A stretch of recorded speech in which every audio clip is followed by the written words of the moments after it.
So, this is the a brief detail of the syllabus changes. We'll look into the contents and we'll see what are the new things added to the syllabus. If you look, majority of the things from the enterprise chapter are the same. Nothing special has been added to that. The purpose of business activity, factor, concept of adding value, nature of economic activity, the dynamics and all that. But if you look at the 1.1.2, intrapreneurs has been added to the syllabus. We need to study them separately now. Rest of the things are almost same. There is no special change in that. Business plan has been specially focused in our syllabus now, so teachers will have to teach business plans separately with detail now. Rest of the things are almost same. Nothing new has been added to the section number 1.2. Coming to the 1.3, size of the business, the appropriateness of methods and all that almost are the same. Significance of similar businesses in the economy, role of small businesses are same. Business growth, organic growth are the same. Impacts of merger takeovers on the stakeholders, this is especially to be focused.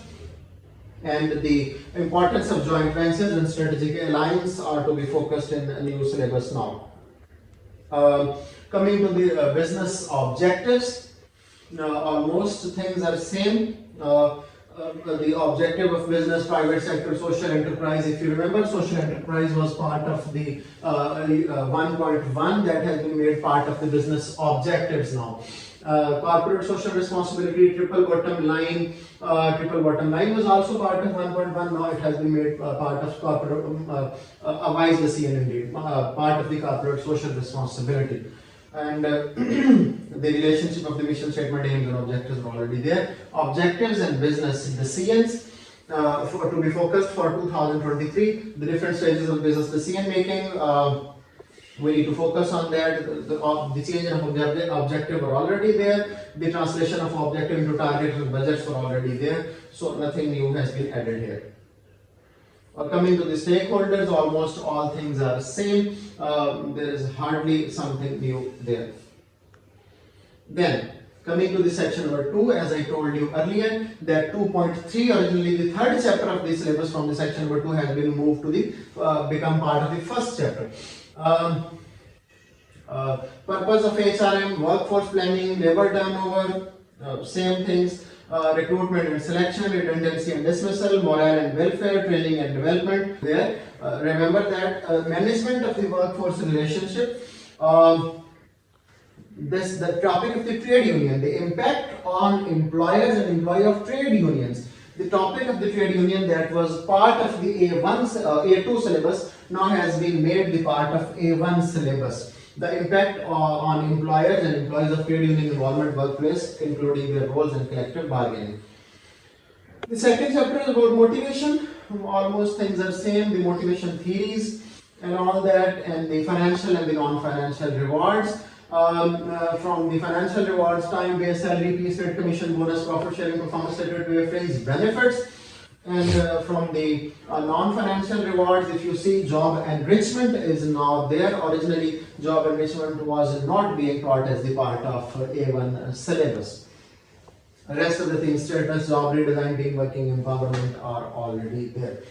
2.3, some things has been removed from this chapter. One thing has been added, the Fayol's theory. Already we have been teaching Fayol's theory in the in the A1 syllabus, but now we have a name of that we should teach, and there is a comparison of the Fayol's theory with the Mintzberg theory too that we have to teach to the students. Magnetic theory X theory Y is already there. Another major change, the leadership style has been renamed with the management style.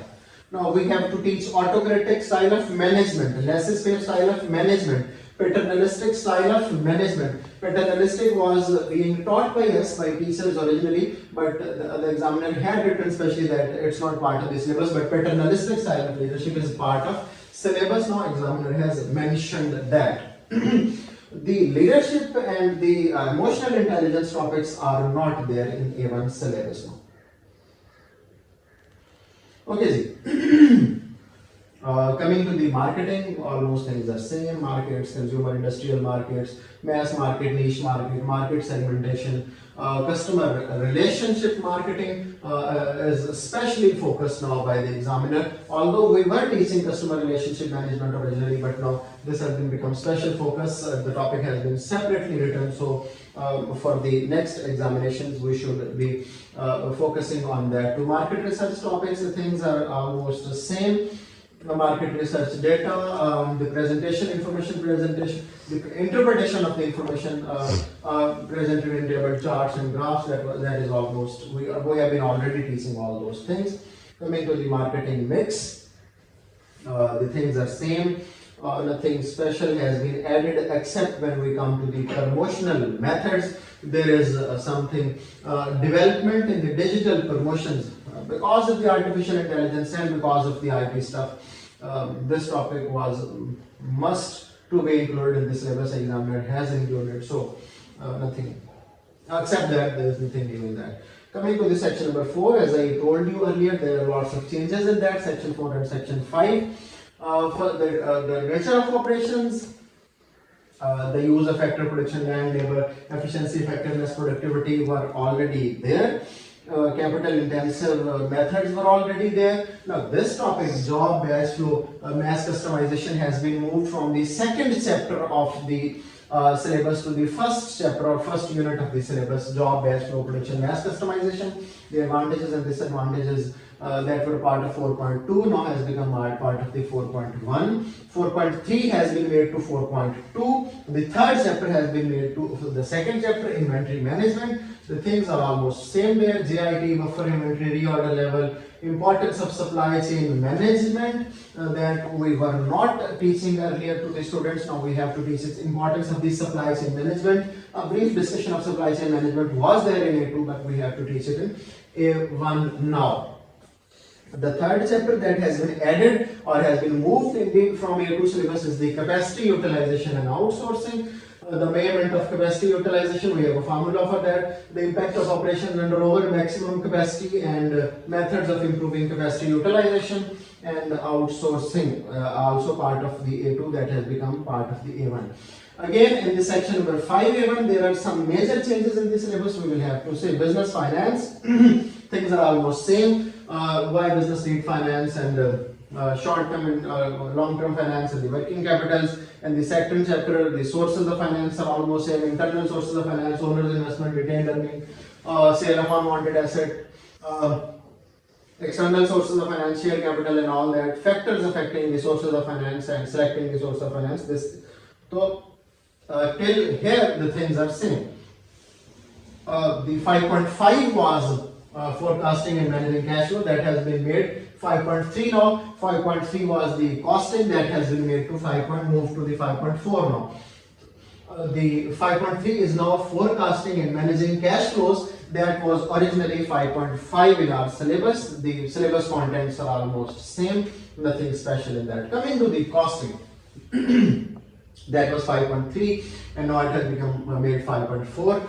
Cost information, accurate cost information, fixed variable cost, contribution and full costing. We will have to teach and ask our students to practice the questions of full and contribution costing now to attempt questions. They may be tested in P2. The difference between full and contribution costing, techniques of contribution costing, limitations of contribution costing, all this stuff we will have to teach now.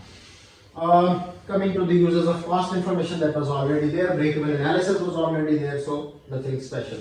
Budgets that were part of the A2 syllabus now have been made to part of A1 syllabus now.